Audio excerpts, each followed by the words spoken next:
From County College of Morris, this is CCM All Access.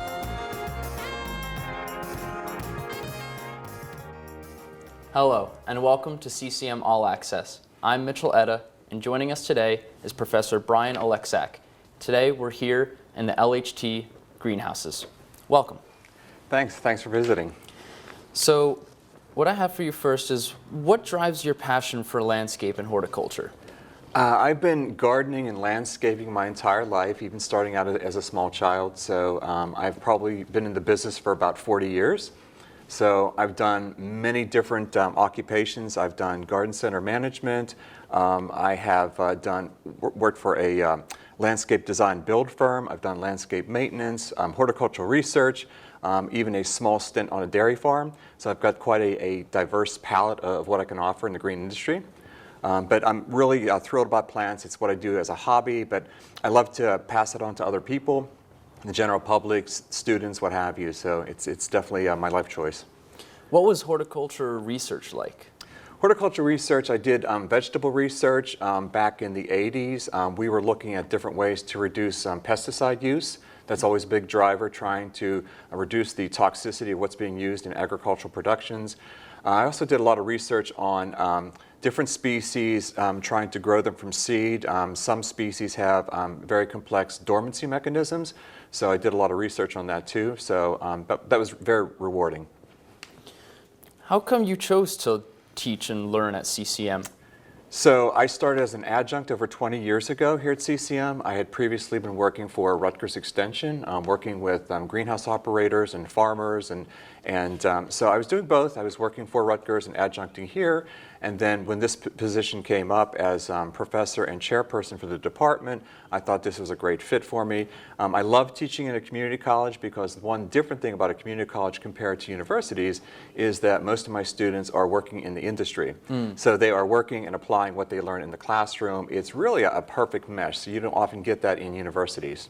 What was the difference between teaching at Rutgers and here? What are like the key differences between those two? So my position at Rutgers was in cooperative extension, and so that's actually something which is part of the land grant system. So instead of teaching in a classroom, we actually would have growers meetings where we teach people how to either grow crops or to reduce pesticide use or to learn how to use fertilizers properly or deal with invasive species. So it was much more applied than what you'd see in an academic setting.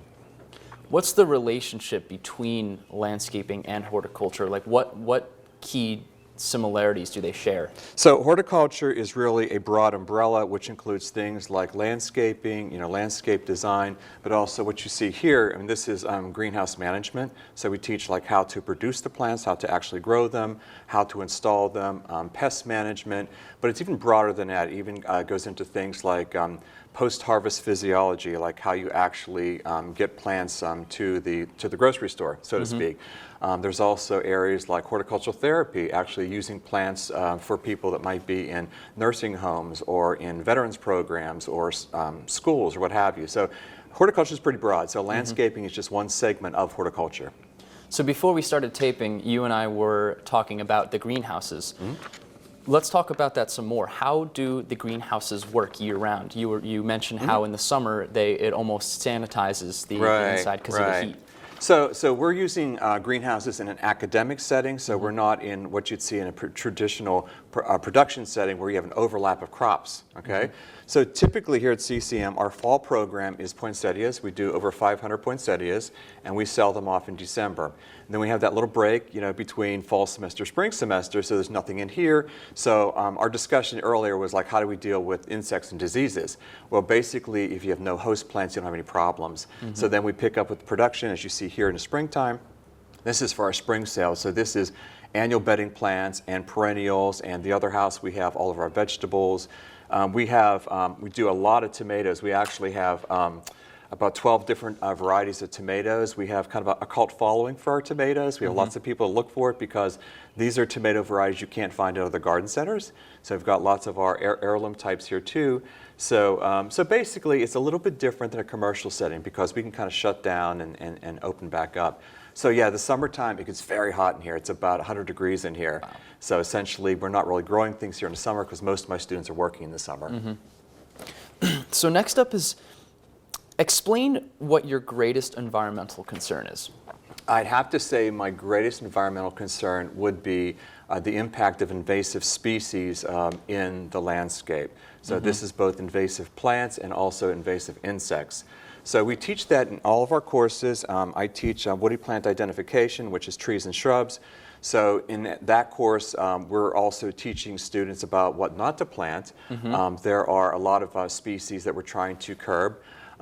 Essentially, a lot of the invasive plant species are starting to impact the environment. They are taking over lots of wild spaces. The invasive insects are really problematic. So one that I can share with you in particular is something called the emerald ash borer. So this came on the scene over 20 years ago. And essentially, what is predicted, is, according to the Forest Service, is most of our native ash trees are probably going to be gone. Basically, they're anticipating only 1% will probably survive, and those are the ones that are actually treated with systemic pesticides. So basically, that's a big part of our forest ecosystem. Ash trees can be up to 20% of what you find in the forest. So think about that. 20% of your trees are probably going to be dead in your lifetime. So it's a really significant issue that we have to be aware of. So speaking of invasive species, recently we have lanternflies, actually. It's not season for it yet, I don't think. But explain what lanternflies do and the impact that they have. So lanternflies came on the scene a few years ago. The big problem with lanternflies is that their host space is much more broad. So whereas the emerald ash borer just attacks ash trees, the spotted lanternfly attacks many different shade trees, grapevines, orchards, hops, like all types of plants. That's really problematic when you have a species which has a very broad host space. Okay. To have them, they're really they're kind of disgusting. They when they find the tree, they cling to it by the hundreds. They start to feed on it. And they actually give off something called honeydew, which is a partially digested carbohydrate, which makes everything sticky. And then on top of the honeydew, you get this something called sooty mold, which is kind of this black, filmy mold on it. And it rots the tree or whatever they're on, right? So they're taking the carbohydrates out of the tree. That's the problem. So basically, they're sucking the life out of the tree, or whatever they happen to be attacking. So yeah, they're definitely problematic. Yeah. What can be done to help prevent the spread of lanternflies?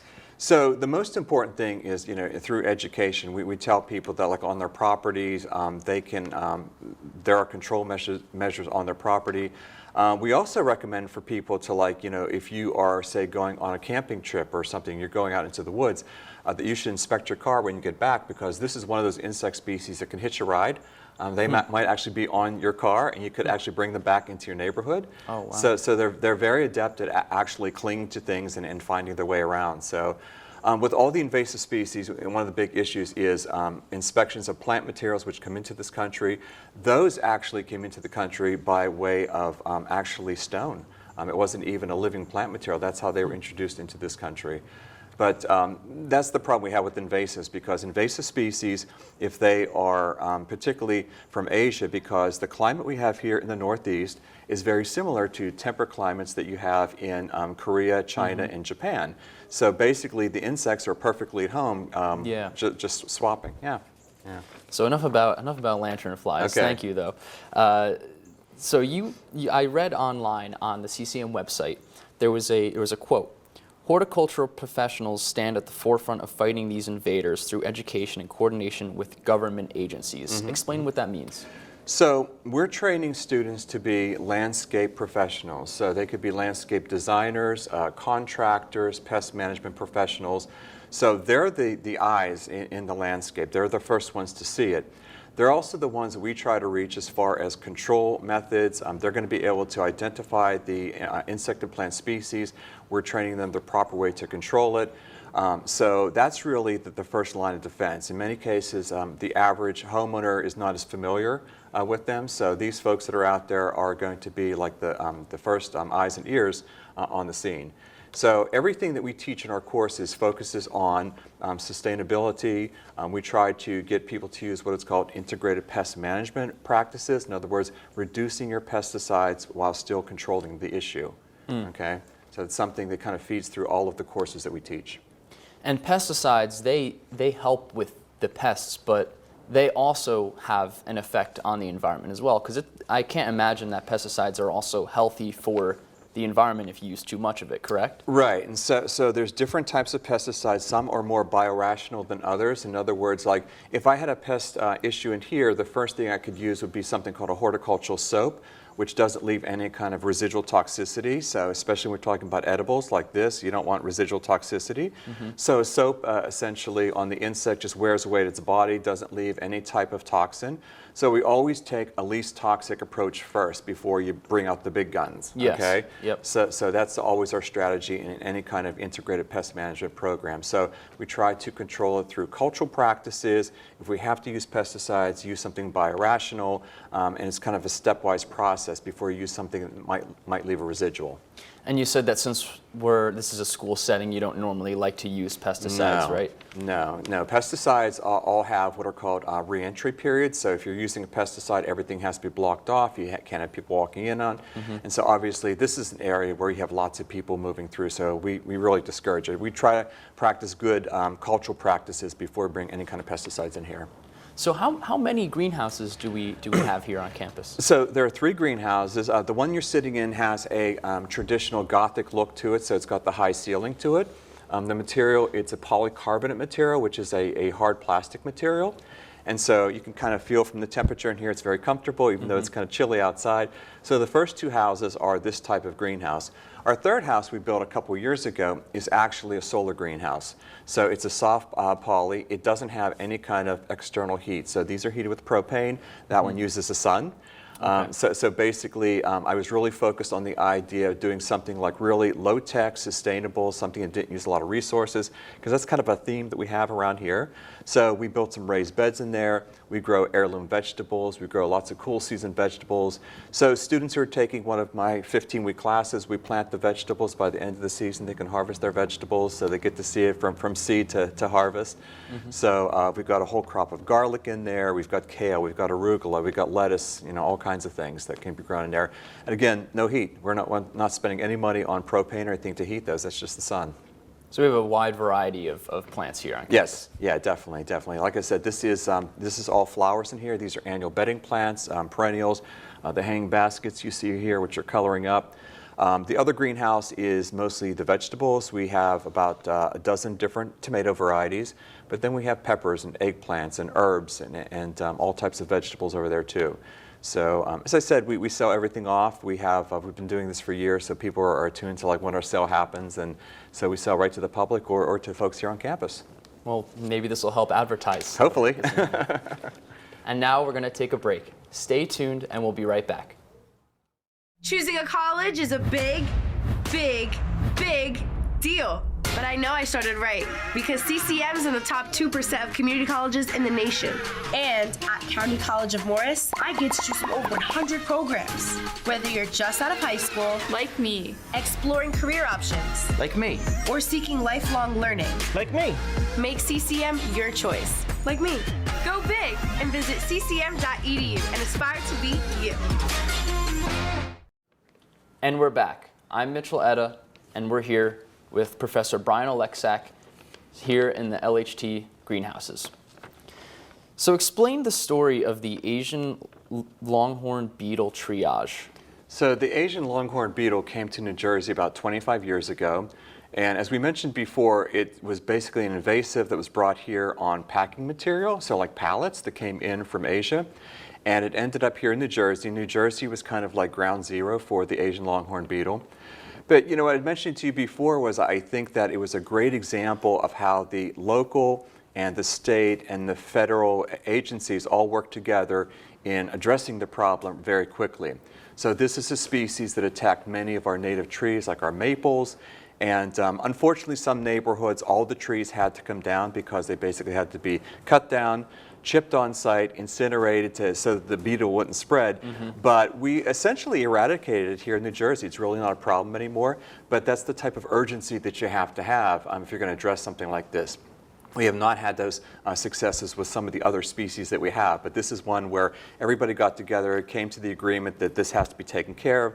We did tree replacements after that, and it's a real success story as far as New Jersey is concerned. Now, I don't think I've asked you this, but out of curiosity, once the invasive species come into a new country, how quickly can they spread to other areas, like other states, other... So they can spread very quickly. So with the Asian longhorn beetle is still problematic in parts of New England and Canada. So if you think about this, like if they are attacking maple trees, what industry is going to be hurt the most? Well, the folks that make the maple syrup. So they're very, very concerned about this as it works its way up through Vermont and up into Canada, because that is basically where a lot of your maple syrup comes from. So even though we did a great job here, it's still a problem. It's still out there. Is the growth of these species like exponential, or would you say it's more of a gradual buildup of the amount? So the reason they become so problematic is this. As I mentioned, many of these species are acclimated to climates, temperate climates like we have here in the Northeast, which is what their home was over in Asia. However, when they come to this continent, they have no natural predators. So that's the thing that kept them in check in their home country is not there. So basically they do explode because there's nothing keeping them in check. And that's what makes them so difficult. And that's true of both the plant species and the animal species. So basically they're out of their typical ecosystem, and so they can just take off. So being a professor in landscaping and horticulture, what are your thoughts on climate change? On climate change. So we have this little slogan, we say trees are the answer. We really encourage people to really foster and conserve green spaces. I think that's the big thing. I mean, we can do our part, but that's only part of it. Climate change is something that I definitely address in one of my courses, Bio 129, which is Introduction to Botany. So when we talk about how plants photosynthesize and how plants basically can pull a lot of that CO2 out of the atmosphere, and there are some really creative techniques going on with that, with sequestering the CO2 via plants. So yes, plants are the answer. Is it true that isn't there a jungle on Earth that contains a certain percent of the oxygen that provides or certain percent that provides the Earth with oxygen? I don't know if it's well, like the Amazon is considered the lungs of the planet. Yeah, that's the saying. But even here in New Jersey, I think it's really important in the most built-out state in the country. When you think about how much land we have removed from wild spaces in production, we have to conserve what we have. So I'm a big proponent of conserving wild spaces, farmland preservation. All of those activities actually are going to sequester CO2 through planting activities. Explain why education in horticulture is important and why it's important for people to learn about it. So horticulture in general, and all the natural sciences, so horticulture, my other degrees in agronomy, which is more crop science, it's important for many reasons. Food quality is the big one. That's what I hear right now. People are really concerned about where their food comes from. People are really interested in purchasing locally grown food, so there's a big movement in that. I educate people a lot in my botany class in particular about the need to maintain germplasm of plants. So basically, like what we're looking at here, this is part of our tomato collection, and we have, for example, there is, they have kind of funny names. There's Mr. Stripey, that's a striped tomato. We have the Brandywine, which has a potato leaf to it, different from the other tomatoes. We also have Black Krim, which is a Ukrainian tomato. We have San Marzano, which is like one of your best saucing tomatoes. So the importance of maintaining the genetic material from generation to generation is super important, okay? And again, that's something that we have to recognize what we have out there, and so we strongly encourage the use of heirlooms, so we use that in our classes. So what's the difference between organic fruits and vegetables versus just your ordinary non-organic that you find in the grocery store? Organic have certain protocols they have to follow to actually be classified as organic. And so they're going to be pesticide free. For organic farmers, they have to be certified, so there's actually an inspection process. So that's a market that's really grown. When I first started studying horticulture in the early 80s, organic was something new. There were even some doubts that it would take off, but you know, you go to the grocery store and you see the labeling all over the place. You know, organic is definitely something that people seek out.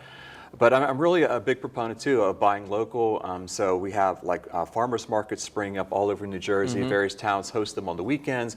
People really want to know their farmer. They want to find out where their food comes from. And in many cases, like a lot of these species, really different than what you're going to find in the grocery store. A different flavor, different look, you know. So not only if you go to farmers markets, not only will it be better for you in terms of not having pesticides, but you're also supporting local businesses. Exactly, so exactly. Nothing better than that. Yep. What factors are important when regulating irrigation? When regulating irrigation. So we focus on water conservation here. We actually teach an irrigation class here for our students who are looking at landscape design and planning as their profession. So we teach that. So water conservation is the big thing. You know, there's some summers where we have weeks and weeks with no significant irrigation. One of the gardens that we have here on campus right outside the greenhouses is what's called a xeriscape garden. So that's X-E-R-I, xeriscape. And xeriscaping is actually water conservation gardening. So we have a demo garden which doesn't require any kind of supplemental irrigation. So we have we got out in the full sun, full blazing sun in the summertime. We actually designed a soil which is kind of rough, it's very gravelly, and so we're really challenging the plants to see if they can grow in this basically hostile condition. We've got beautiful lavender plants in there. We have exotic plants like Turkestan onions. We have California poppies. So we have sort of eclectically grouped all these different plants from different parts of the world, and it's a beautiful summer garden. So if you come back here in the summertime, it's just full of color, and we don't water it. So you don't have to water. And that's kind of the purpose of the greenhouses? Well, that's different from the greenhouses. So this is actually a demo garden to teach people that they can actually have a beautiful garden without expending a lot of water. Yeah. Okay. One of the things that our building is outfitted with, though, is it has cisterns. So the large silver units you see, they're actually collecting the water off the roof. And then that can be reused for the landscape grounds. So that's another way that our building is what's called a LEED certified building. That's leadership in energy and environmental design. And it got the gold certification back in 2013. And so it has features like a vegetative roof. It has the cisterns. It has geothermal wells, a lot of natural light. So all of these things with the LEED certification is like a series of basically categories that if you can tick off, you can get to the silver level, the gold level. We're at the gold level, okay? So, but it's just a beautiful workspace too. So in keeping with the theme of sustainability, which is what we teach here, the building is outfitted to demonstrate that. Tell me, what's your favorite class to teach? Well, that's one of those things, you're not supposed to show favoritism to any of your kids, right? You're supposed to like all of your kids. That's hard to say. I mean, I teach the ID classes. I enjoy herbaceous plant ID because we work out here in the greenhouses. It's great to come out here in the middle of February when the snow's flying and it's 78 degrees in here. Yeah. It's a great space to work in. I really enjoy teaching the botany course because the botany course is specifically designed for the non-majors. So in many cases, I'm really introducing a whole new audience just to the wonders of like horticulture and the natural. Some people have never had a garden themselves, so I kind of enjoy that course too. Is that could that be electives? Is that what you're saying for like some people that aren't like this isn't their major? Yeah, yeah. So the folks who are taking Bio 129 are non-majors, so they are for the most part business majors. Yeah. They are graphic design. They are basically anybody who needs a science class. Then they're not a science major. Yeah. Yeah. So what legacy would you hope to leave behind at CCM? At CCM, I would hope that my legacy is all the people who are in the industry who studied under me. To me, that's the best legacy, and I'm feeling it already when I go to trade shows and I see people that I had 10 years ago that took some of my classes who now have their own businesses. To me, that's the best legacy because it's a lasting legacy, and that's many times multi-generational too, especially if they start the company, they pass it on to their children. I think that's a very lasting legacy. Can you describe your experience with horticultural horticultural equipment, and you told me not to say machines. And that's because you actually did not practice with that, or that was a long time ago. Yeah, I don't teach the construction class. We have Professor Craig Tully who teaches landscape construction. I did landscape construction about 30 years ago, so it's not really my forte per se. I'm more of a plants person. So, no, we do use equipment in the labs and things of that sort, primarily in the botany class and plant science. Yeah. How important is it to get to use the equipment correctly when in class or in the greenhouses? So some of the certifications that our students would get would be like a certified landscape technician certification, where they have to demonstrate the use of the equipment. Other professional associations, that's part of their criteria. So we teach them the safe operation of the equipment. That's really important. We do have a couple pieces of Kubota equipment, some large equipment that students learn how to drive and operate safely. Also the walk-behind equipment, that would be like your mowing equipment, things of that sort. So yeah, it's absolutely important that they learn the safe practice of it before they get on the job. So to kind of wrap this up, where do you see yourself in 5 years professionally in your career? So the program is growing. Like I said, we have a lot of folks who are really interested in this and starting their own company. So I'd like to continue what I am doing. So I think we're always looking to expand new ideas here in the program. But like I said, we added the third greenhouse this past couple years. So I'm just looking to be in touch with more students. So we're really always recruiting, always looking to the high schools, always looking for the career changers, just to expand the program. Okay, thank you for sharing. Great. That has been another edition of CCM All Access. We'll see you next time.